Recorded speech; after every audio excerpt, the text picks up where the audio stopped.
Estamos considerando el Evangelio escrito por el apóstol Juan y seguimos viendo, esto es lo último que veremos de el milagro de Caná, Jesús en el milagro de Caná. Y hoy veremos el milagro de Caná en su sentido manifestativo, que dice el versículo 11 y el versículo 12 del Evangelio de Juan, en el capítulo 2. Este principio de señales hizo Jesús en Caná de Galilea y manifestó su gloria y sus discípulos creyeron en él. Después de esto descendieron a Capernaum, él, su madre, sus hermanos y sus discípulos, y estuvieron allí no muchos días.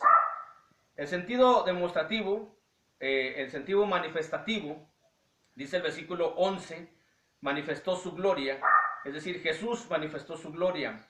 Esa gloria que tuvo el Señor Jesús cuando estuvo aquí en la tierra es la misma gloria del Padre.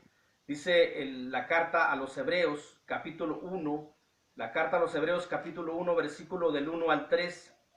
Dios, habiendo hablado muchas veces y de muchas maneras, en otro tiempo a los padres por los profetas, en estos postreros días nos ha hablado por el Hijo, a quien constituyó heredero de todo y por quien asimismo hizo el universo, el cual siendo el resplandor de su gloria y la imagen misma de su sustancia, y quien sustenta todas las cosas con la palabra de su poder, habiendo efectuado la purificación de nuestros pecados por medio de sí mismo, se sentó a la diestra de la majestad de las alturas. Es decir, cuando vemos aquí en Juan, Jesucristo está manifestando su gloria, esa gloria es la misma del Padre, la gloria es el poder, la magnificencia, la perfección, todo lo que, digo, por mencionar solamente algunas características de la gloria de Dios, pero toda la gloria de Dios, el Padre, vino a manifestarla el Señor Jesucristo.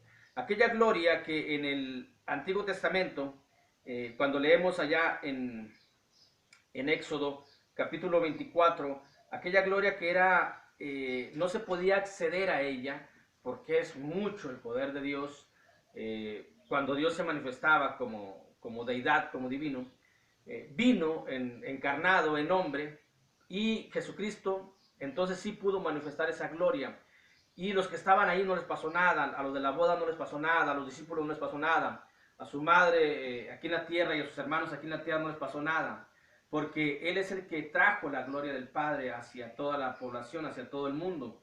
Dice Éxodo 24, 17, y la apariencia de la gloria de Jehová era como un fuego abrasador en la cumbre del monte, a los ojos de los hijos de Israel. Es decir, un fuego abrasador, un fuego consumidor también, lo que es Dios, por la perfección, por la pureza que es Dios.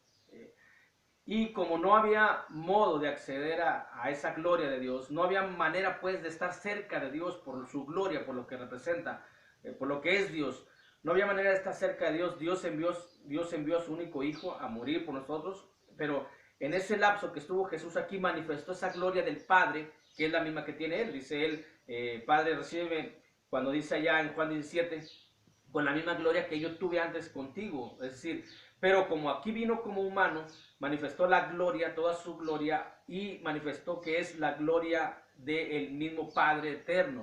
Es decir, aquella gloria de la que en el Antiguo Testamento no se tenía acceso, hoy está accesible, hoy podemos acercarnos a Dios con toda confianza, con toda certidumbre de fe, dice la Biblia. Obviamente nos podemos acercar haciendo las cosas que la propia Biblia nos dice.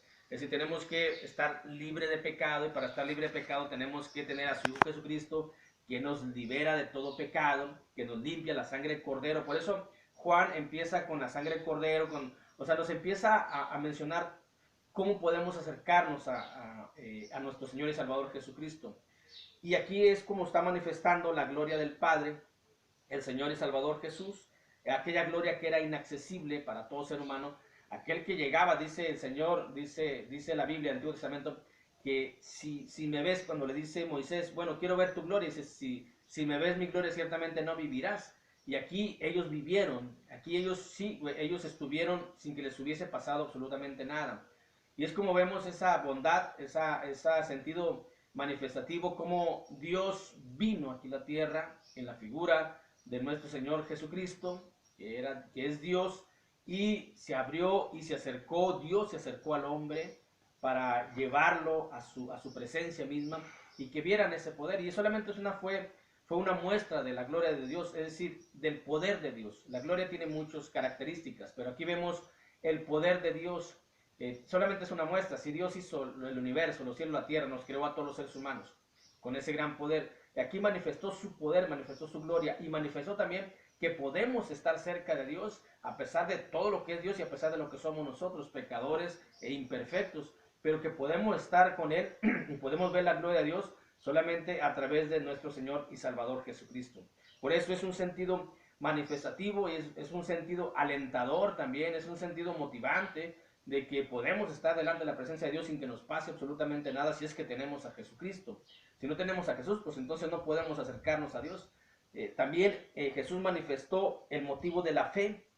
Dice ahí, este principio de señales hizo Jesús en Caná de Galilea y manifestó su gloria y sus discípulos creyeron en él.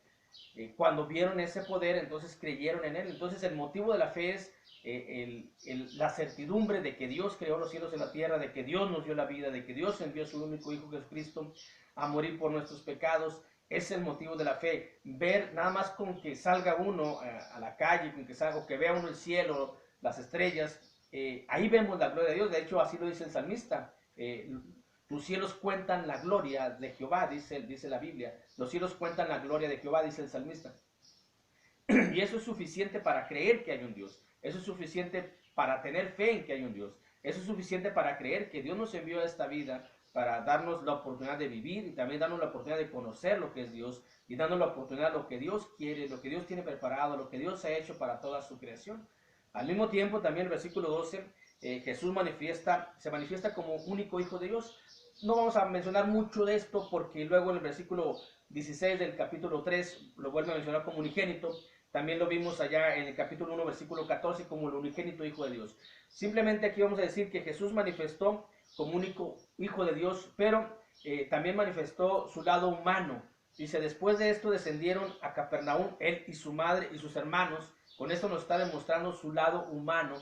Vivió aquí en la tierra como todo ser humano, tuvo una madre terrenal, tuvo hermanos terrenales, hermanos de carne, pues.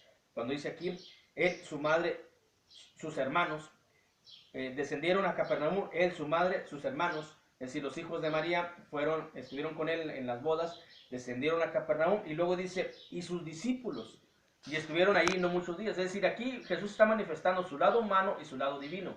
Por un lado, su lado humano es que vivió aquí en la tierra, tuvo una madre terrenal, tuvo hermanos terrenales, y en su lado divino tuvo discípulos que creyeron en él.